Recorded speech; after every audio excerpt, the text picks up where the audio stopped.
and get things rolling. So welcome everybody, and thank you for joining the third edition of our virtual cocktail class series. We're hoping we can continue doing these, once every month, once every quarter, and then move these to in-person, hopefully at some point in the future once it's safe to do so.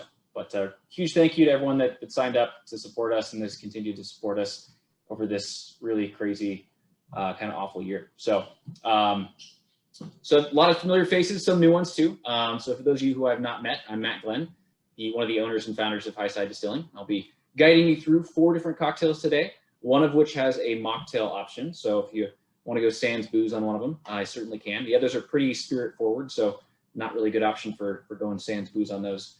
But yeah, so I'm joined here with my trusty co-host Ashley, who's behind camera. She's going to be managing the chat window. So as you guys go through, if you have any questions, feel free to add those to the chat.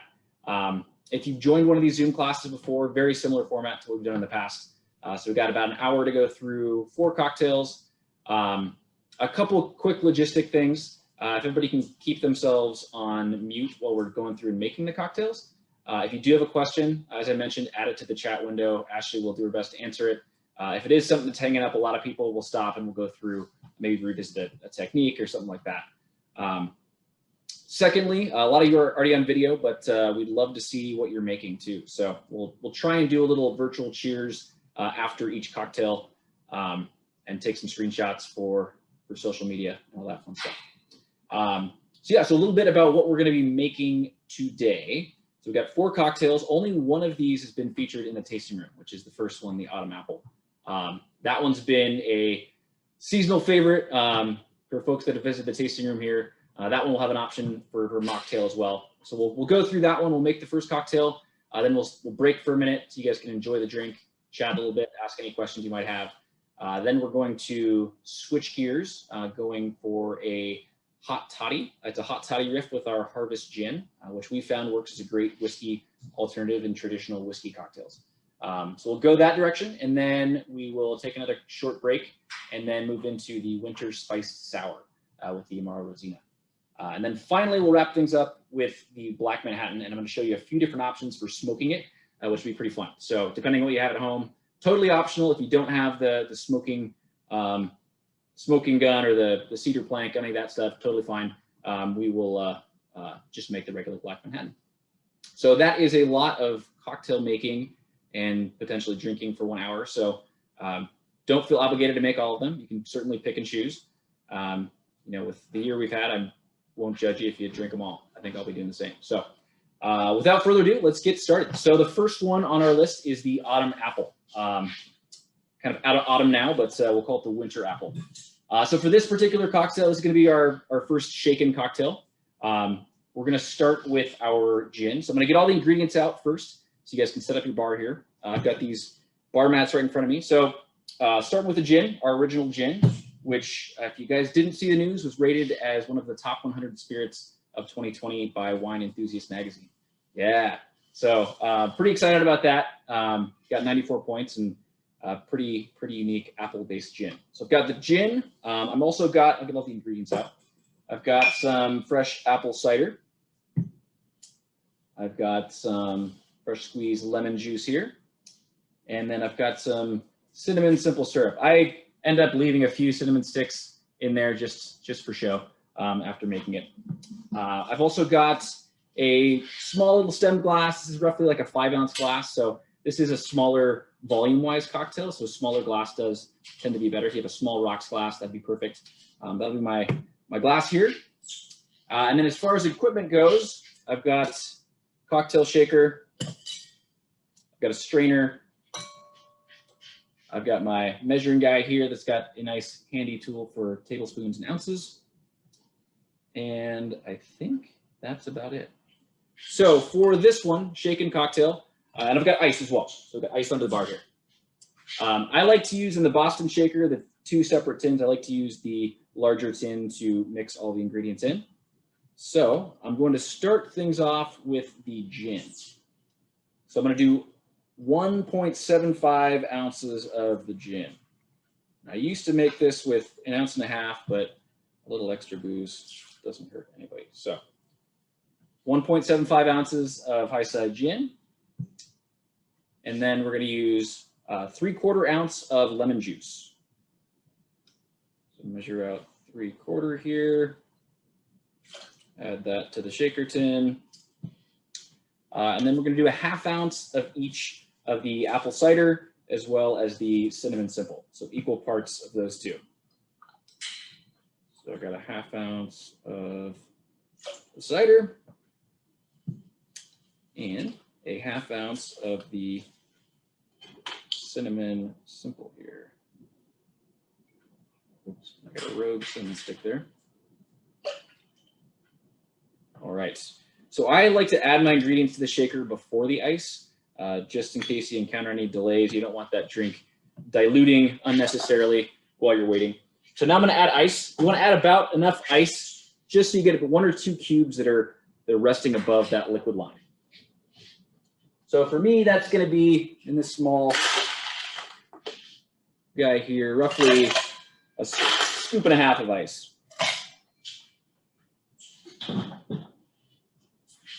All right.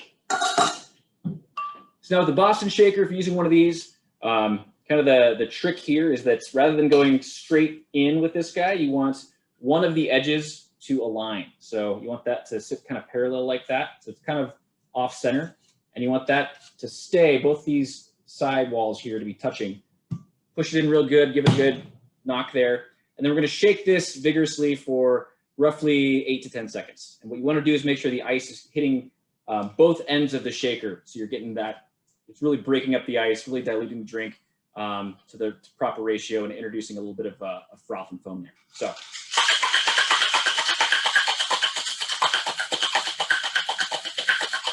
There's no right or wrong technique. Make sure it's nice and chilly to the touch. You know it's done.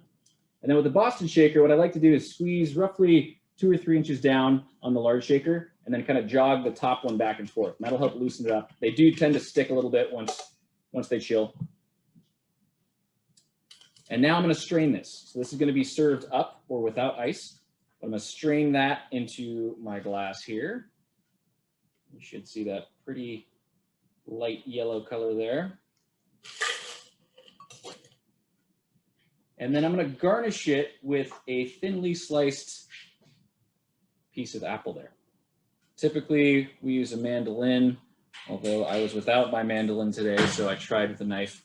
Not quite as thin and pretty as they typically are. And then I'm going to finish this by grating fresh nutmeg over the top. Get a nice layer of nutmeg on there, which really screams fall. And there you have it. There is the autumn apple.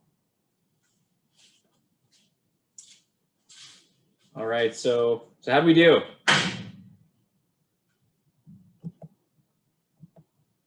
Thumbs up, thumbs down? Yeah? All right. I'm going to bring Ashley out here to taste test this one for me real fast.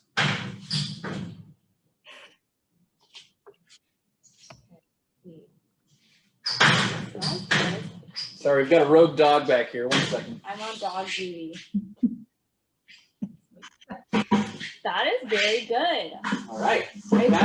It translates from fall to winter. Very versatile drink. Love that. Is this anyone's first time having the autumn apple? We had it here in the tasting room.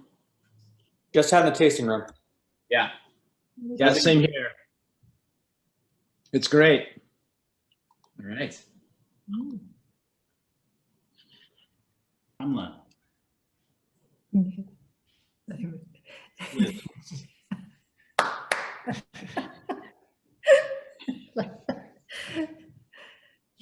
I'll right. be taking that. Thank you very much. You're very welcome. I like the smell. Yeah, the fresh grated nutmeg is key. You can use the pre-ground stuff, but fresh grated always makes it pop a little bit better.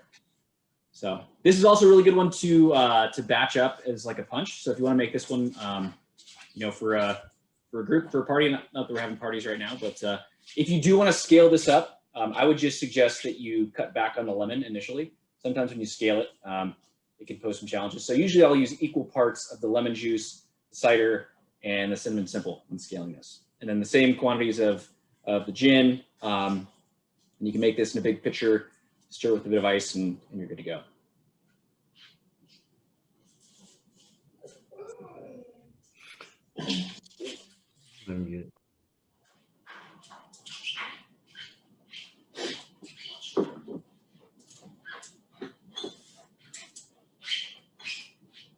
So while I'm getting set up here for the next cocktail,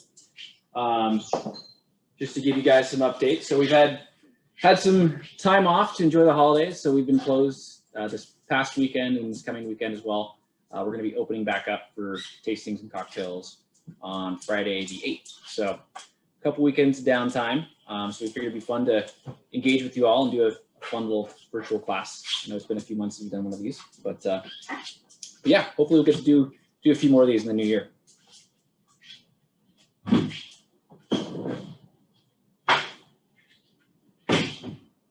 Sweet.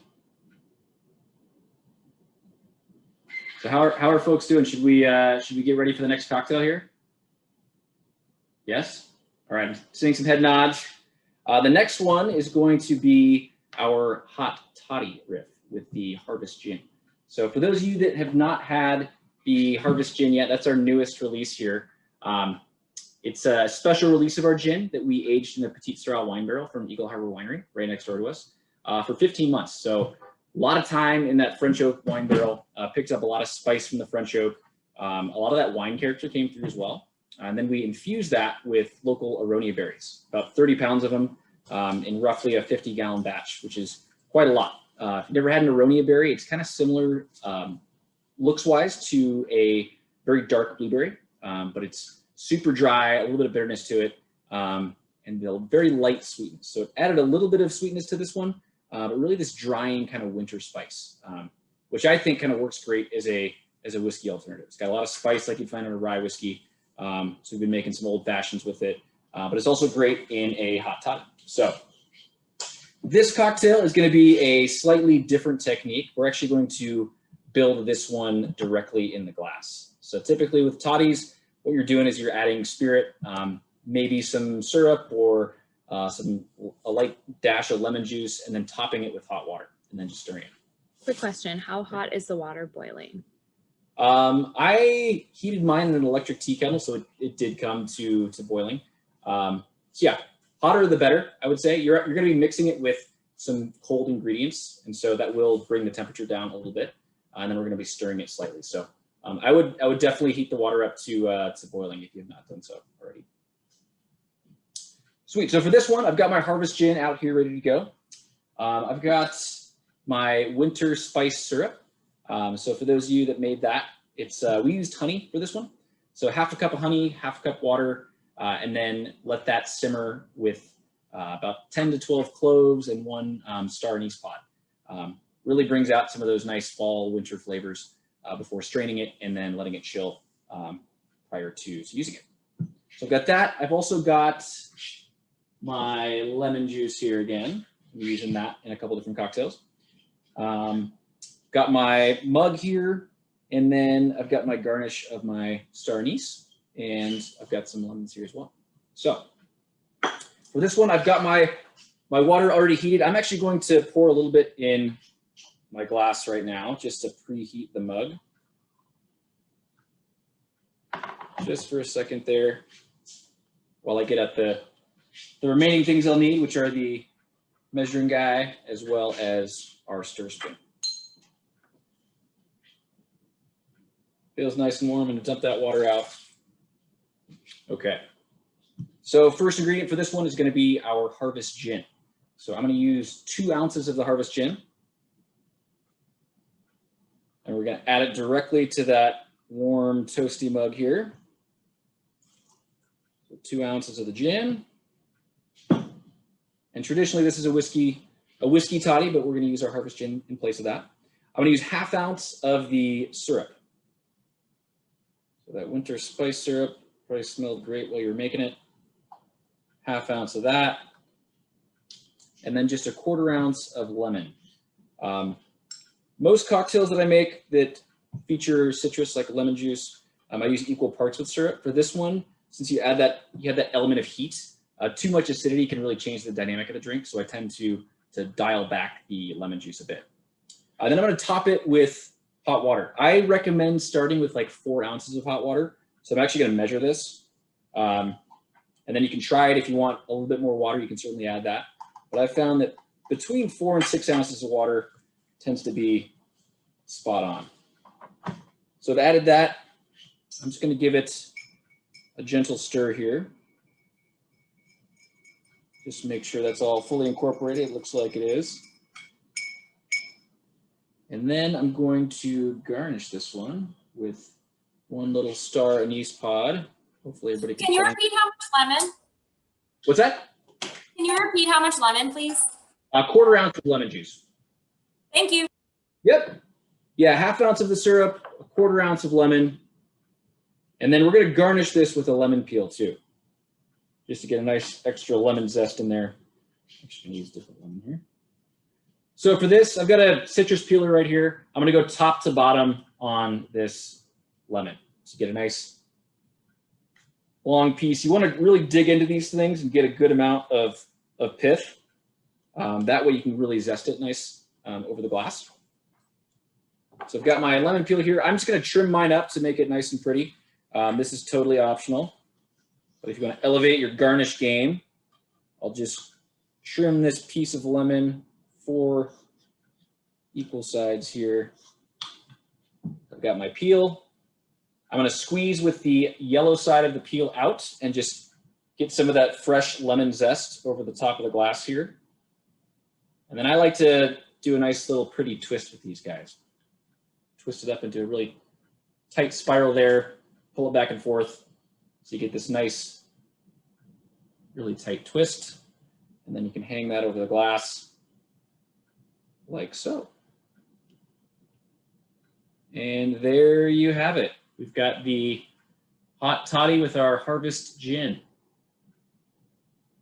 Hopefully now it's a safe temperature to try it.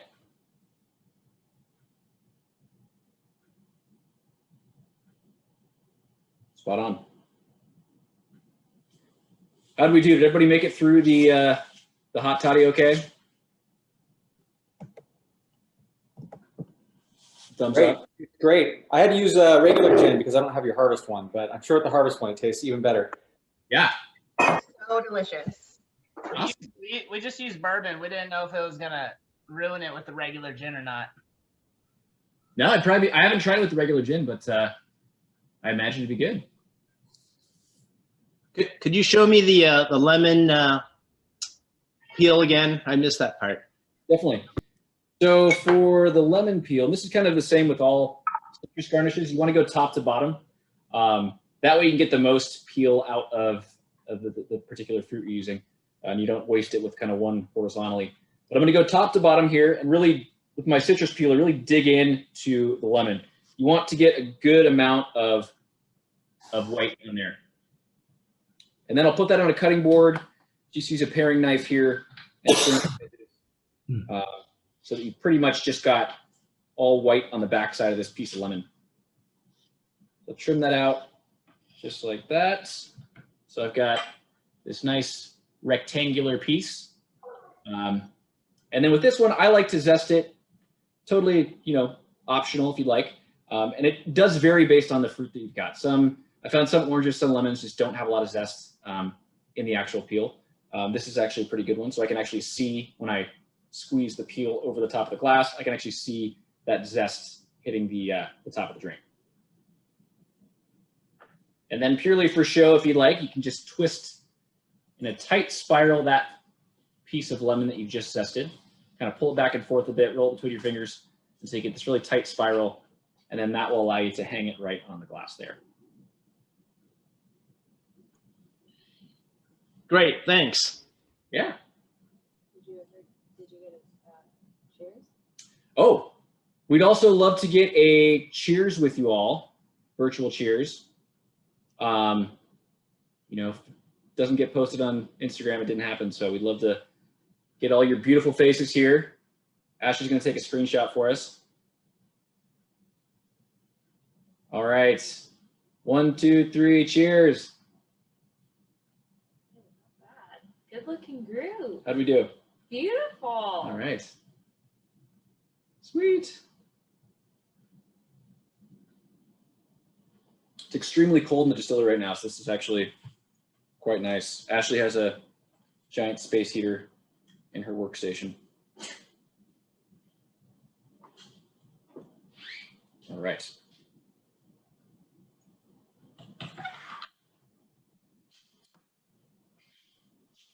So the next cocktail we're going to make is definitely the most challenging one. If you joined our first cocktail class, we did an Amaro Sour, I believe, which is going to be very similar to this one with the Rosina. It incorporates a dry shake, which means you're shaking it without ice first, and then you shake it again with ice to chill it. So, probably the more complicated as far as techniques go. And then the last one we'll make is the Black Manhattan. So I think I mentioned it last time as well, but if you guys have any specific cocktails you'd like to see in the future, we'd love to mix it up. So we're starting to roll in some other spirits outside of our own, like the whiskey and the Black Manhattan. So we can certainly do some fun riffs. There's really some fun cocktails I've been making at home with the Rosina mostly. With mezcal, it's really tasty. Doing some like rum old fashions with some of our spirits as well. So we can definitely do some funky cocktail exploration.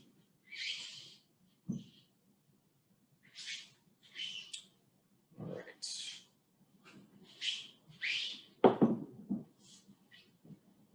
Yes, I hope nobody's driving tonight either, Cassie. Hopefully everyone's safely at home, preparing for New Year's, which will be a bit different this year. Anybody have any fun New Year's plans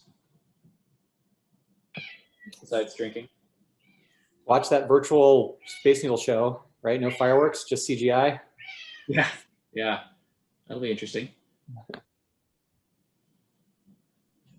I'm gonna eat my fill of crab rangoon. We're going to Baltimore's hottest NYE party, the Tarantino household. Nice. Champagne on ice, king crab legs. It works. Highside to boot. Yeah. Well, Tony's quite the chef, so I can imagine it'll be quite the spread. Only the best.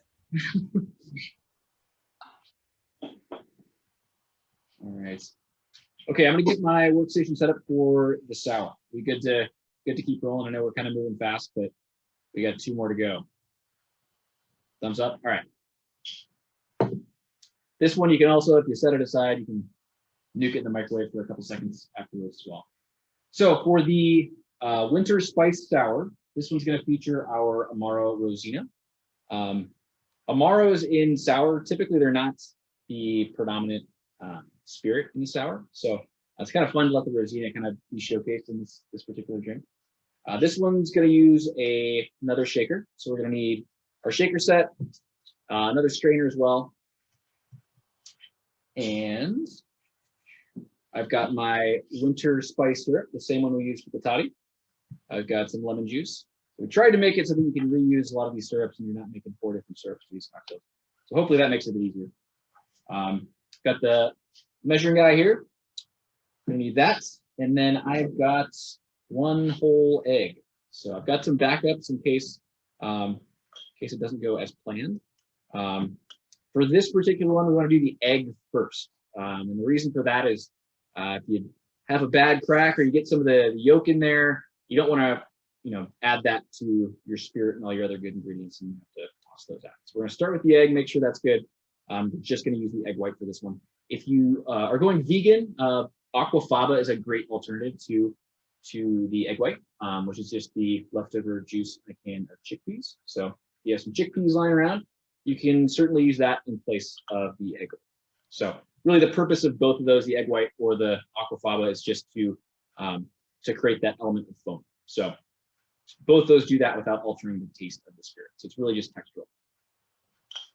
So I've got all my ingredients here, and then I've got some rosemary here, which I'm gonna use for my garnish.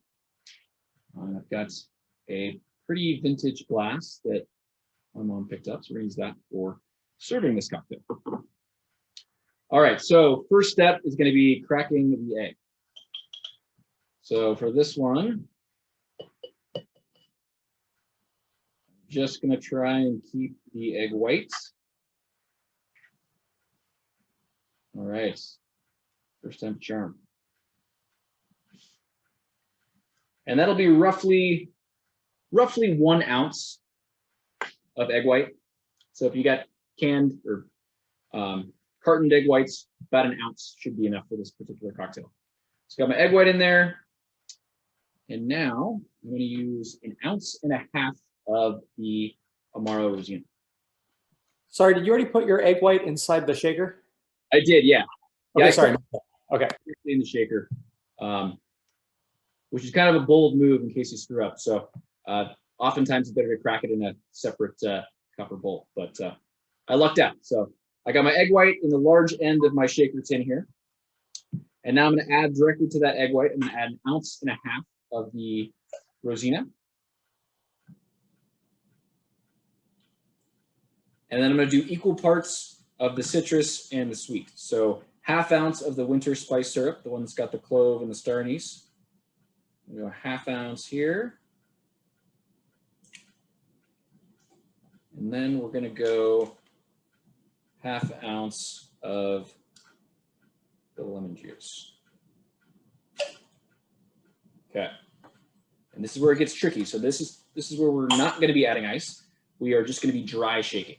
There's 2 different ways that you can do this. There's the traditional dry shake like we're doing here, or there's what's called a reverse dry shake, where you actually will shake it with ice like a normal cocktail. You'll strain it as you would a normal cocktail, and then you'll put it back in the shaker and shake it again without ice. But for this one, we're going to do the regular dry shake. So we're just going to be shaking just the ingredients without ice. So I'm going to seal my shaker tin. This one, it's really important to get a good seal, or make sure you're not wearing any valuable or white clothing, because this is where it can potentially get messy. Best to do this over the sink if you can. But this one, we're going to really aggressively shake this for like maybe even like 30 seconds. So might have to switch hands, maybe get a couple people involved in this one. You really want to really aggravate this thing. The goal is to get a lot of foam out of this. And so the longer and harder you shake it, the more foam you're going to get. You might have to readjust your shaker too. If it starts leaking, you might need to reseal it and then keep going. So I'm going to start this.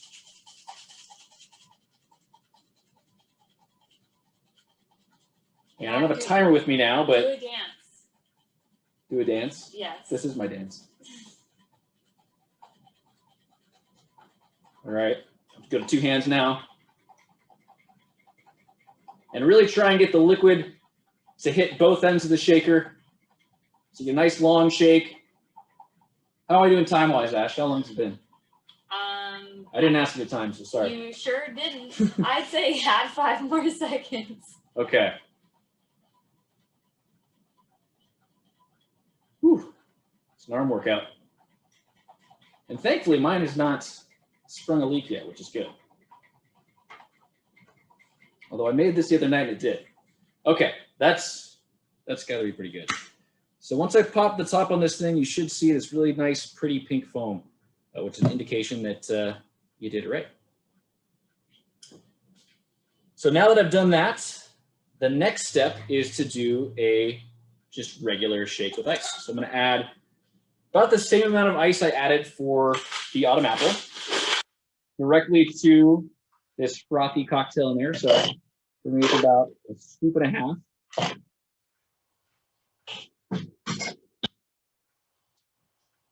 And you might need to wipe the edge of the shaker tin here because it's probably covered in foam. But I'm going to reseal my shaker, and then I'm going to shake again for 8 to 10 seconds, like a classic shake.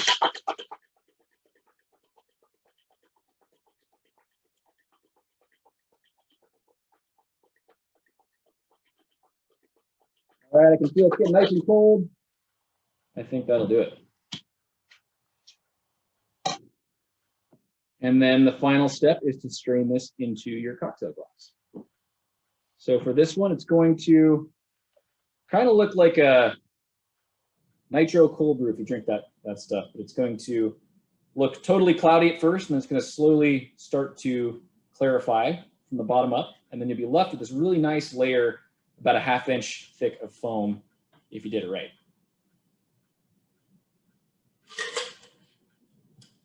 I can start to see the bottom of my glass is starting to turn a little bit darker red as the foam is starting to rise there. Yeah, I love that. That's nice rosemary. Yeah. Nice fresh stuff. And then while that's doing its thing, I'm going to take a nice sprig of rosemary here and just rest this on top. Nice thing about this is if you did the foam part right, it'll be thick enough that it should be able to hold a nice garnish like this. Thanks. Yeah. Great. Awesome. Glad to hear. And that is the winter spice so sour. pretty. Oh wait, can you ask if I can get one more picture? Yeah. Everyone hold them up. One more picture. Of people holding them up. All right, we've got a request for one more picture on this one since this is such Hold a on, my wife's taking a snapshot. Love such it. a pretty cocktail. Thank you. Did we get the, Yep. Got it. all right, we got the shot. We got the shot. Ash, do you want to come try this one? Sure. I think this is I haven't tried this one Right. yet. I have not tried it. That's good, Matt. Really All right. pretty. I love the rosemary too. It's Mhm. nice. Very good. I make a lot of Ramos fizzes, and this is probably my best one I've ever made. all right. Love to hear that. It's not quite as thick, and it's not coming over the cup because of the different glass, but it's pretty thick. Yeah. Yeah, those fizzes are pretty fun. We did a trial one at the distillery here. Get that foam to really extend over the glass. Yeah, we did the first class with you. Mary Kay and Sam Marshall and Megan Marshall, our brother-in-laws, and our sister, and we did the blueberry time with you. Yeah, yeah. Oh, that's great. That one was Probably really made like good. 50 of them. Yeah, we made a lot of them after. You guys had the beautiful cocktail cards too, didn't you? Yes, and we send you'll get all the pictures. Sweet. You get to keep this one? You can keep that. Okay. All right. So Matt, I have one question. Yeah.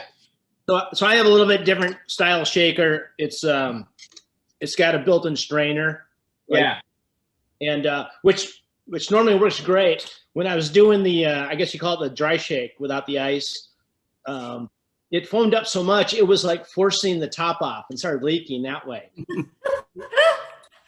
I have seen that happen before. It Okay. even happens with the Boston shakers too. If you don't have a perfect seal right away, some of those 3-piece shakers with the built-in strainer, they just don't seal 100% as tightly Okay. as shakers. But I've had that problem with these ones too. It's kind of unavoidable.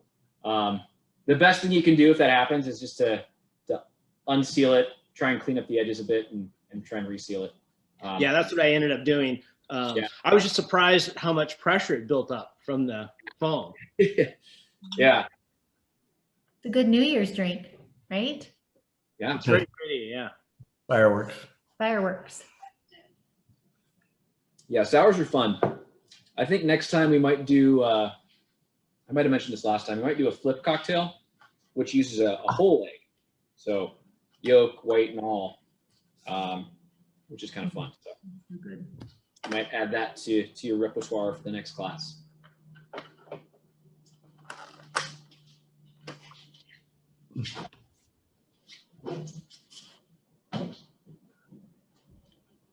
All right. How are the egg whites safe to eat in drinks but not in regular? I believe, and don't quote me on this, but I believe the addition of the citrus is what does that. So it actually kind of acts, that along with the aggressive shaking, acts to effectively cook the egg. Don't quote me on that though, but I believe it's the addition of the citrus is the primary component that makes it safe to drink as just drinking egg white would not. Matt, Yeah. we've tried it with the pasteurized egg whites too that you can buy in the carton, and that works well too if you worry about it. Yeah. Yeah, if you do that, I would say use about one ounce to 1.25 ounce of the egg whites from the carton.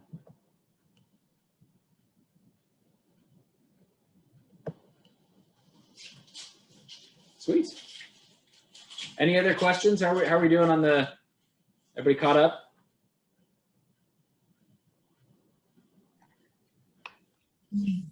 I'm trying to catch up with Helen under It's drinking, really but so good. she keeps taking the glass. Hopefully at least one of these cocktails is a winner you can take to New Year's Eve tomorrow. All right, I got a few things to get out for the next cocktail, so give me a minute here, which we're going to be 3 for 3 so far. Nice. I should mention too, if you are going to use the cedar plank option, I would recommend running this under hot water, just quickly. I think they, if you're using this on a grill, they suggest you soak it for 15 minutes. I just ran it under hot water for a couple minutes and it was totally fine. So I'm actually gonna demo all 3 methods in this cocktail as well. So it's gonna be triple smoked.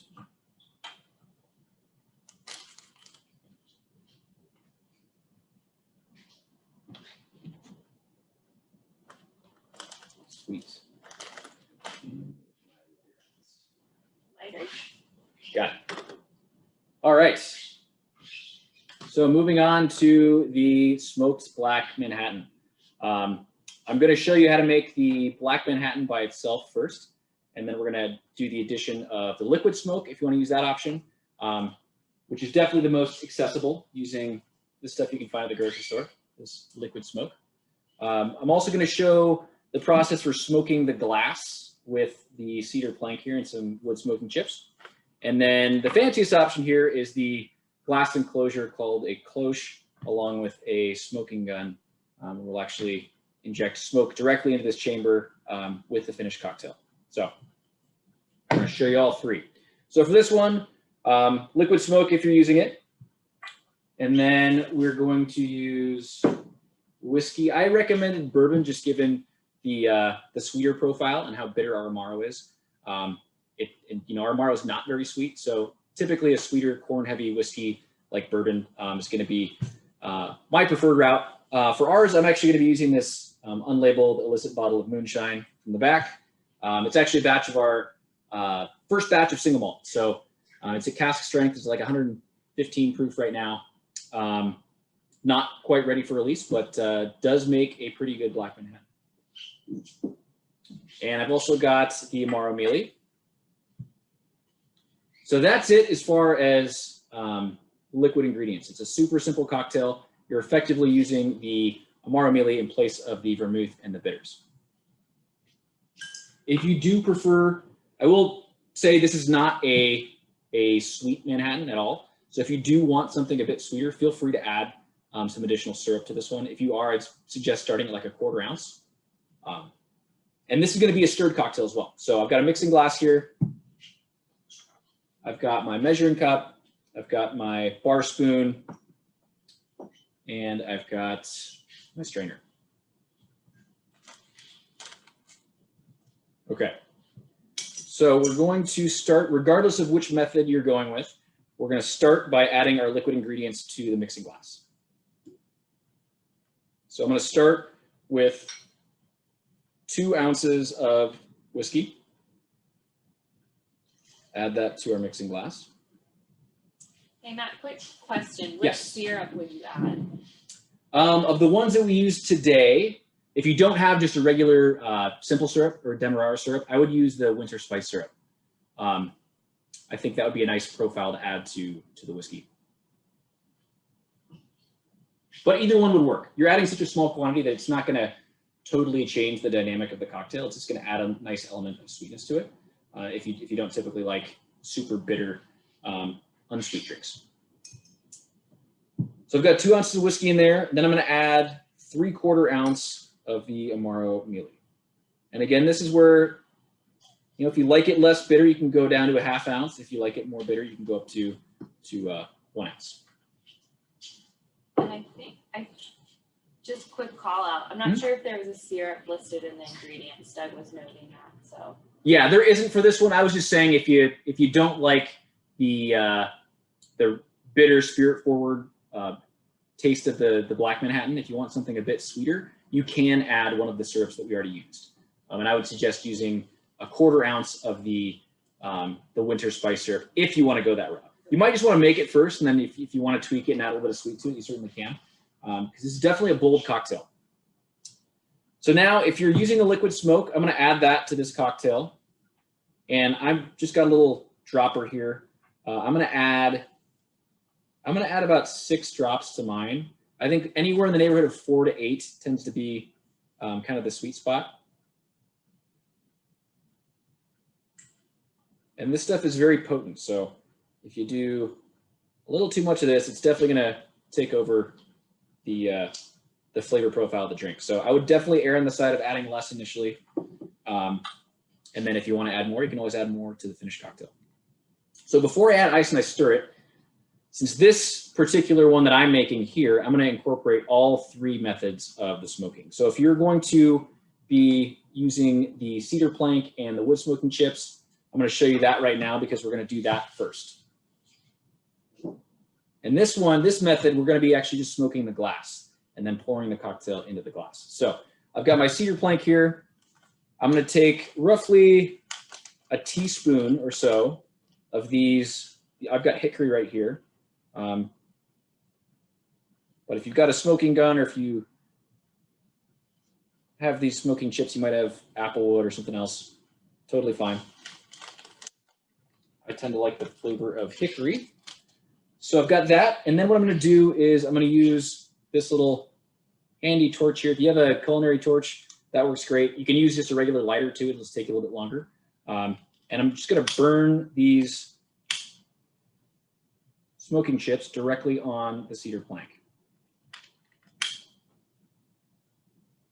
So you want to get it to the point where you've got a little bit of a flame going there. I want to make sure I get all of these chips. And then the next step, what I'm going to do is I'm going to cover the glass over top of these chips. And as it continues to smoke, it's just going to infuse smoke into the glass prior to us adding the cocktail to it. So this particular method is going to add a nice aroma to the drink without really changing the taste of it too much. So I'm going to cover it like this. And you'll see the flame has gone out and I'm getting a lot of smoke building up in that glass. So I'm going to let that do its thing right there while I get this cocktail stirred, and then I'll add it to the smoky glass. So the next step here is going to be adding ice. You want about the same amount of ice here for a stirred cocktail. So I've got 1 or 2 cubes just above the liquid line there. And then if this is your first time doing one of the stirred cocktails in this class, you want a bar spoon like this. You want to keep the back of the spoon against the glass at all times. And the idea behind that is you don't want to be agitating this too much like when you're shaking, because you don't want to break up the ice. You don't want to introduce too much air. All you want to do is chill the drink without diluting it too much. So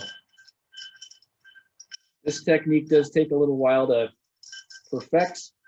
So just try and keep that spoon as close to the wall of the glass as you can. I'm going to stir that until the outside gets nice and chilly. Should take roughly 10, 15 seconds. All right. Now I'm going to take my glass that has been smoked. I can see, you probably can't see it in the camera, but there's a lot of smoke coming off that glass. And then I'm going to pour my Manhattan directly in there. Smells really nice right now. And then I'm just going to add 1 maraschino cherry into the glass.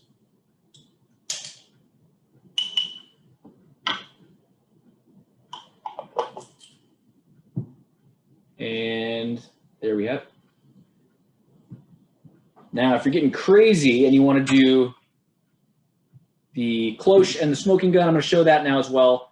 I would not suggest doing all 3 of these. I would suggest picking one. I have not done the triple smoked cocktail before, but we're going to find out how it tastes. So for this method, these things are great because you can actually smoke anything that will fit inside of here. You can do olives, cheese, a lot of fun things you can do along with cocktails. So I'm going to put my finished cocktail directly in this cloche here. And it's got a nice little handy side port here that I can insert the end of the smoking gun into.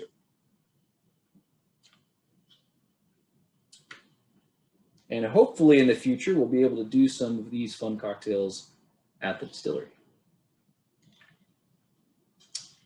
And my smoking chips are here. So I'm just going to add about the same amount, about a teaspoon of these smoking chips directly to the smoking gun.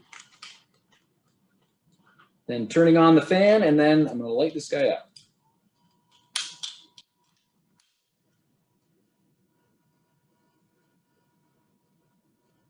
Before too long, you should start to see smoke billowing into the enclosure. So I think you can probably see that. You can see the smoke is actually filling up the glass enclosure here. And I'm gonna let it marinate in there for a few minutes.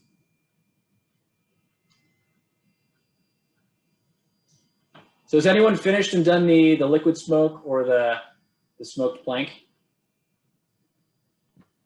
Yeah, it's delicious. We did the liquid smoke. It turned out really well. Nice.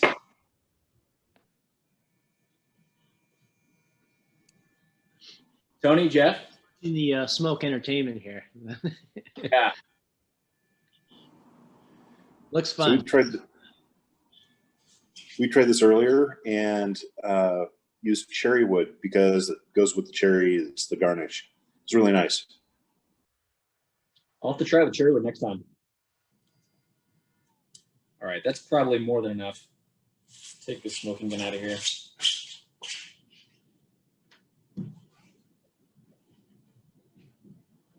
And then you can let it sit for a while if you like.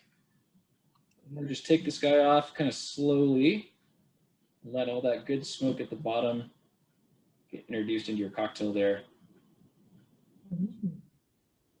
And there you have it. That is smoky.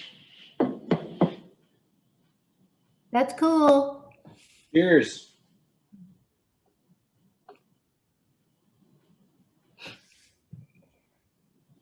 Yeah, the triple smoke method is very smoky. Just be warned. But good, very good. So Matt, I didn't try this one just because I didn't have bourbon on hand. I did have a smoky scotch, but I wasn't sure if that would work or not. What would you think? Would that be not the right profile? Yeah, you could definitely do that. Yeah, my only problem with the smoky scotches is a lot of them are just so expensive. I hate doing anything but like a neat pour with them. But it would. I haven't tried it with the Amaro Amelia, but I'm sure it would pair really nicely. Yeah, that's why I didn't open the scotch. That's sort of a personal preference. It's going to make a great cocktail, but it's also going to be great on its own. So it's, yeah. Well, cool. Well, thanks everyone for joining tonight. Really appreciate you guys continuing to support us and hopefully learned something or made at least one tasty cocktail tonight. Hopefully something to ring in 2021. Mm-hmm. Thanks a lot, Matt. Thanks, Matt. That was great. Happy New Year, everyone. Cheers. Happy New Year.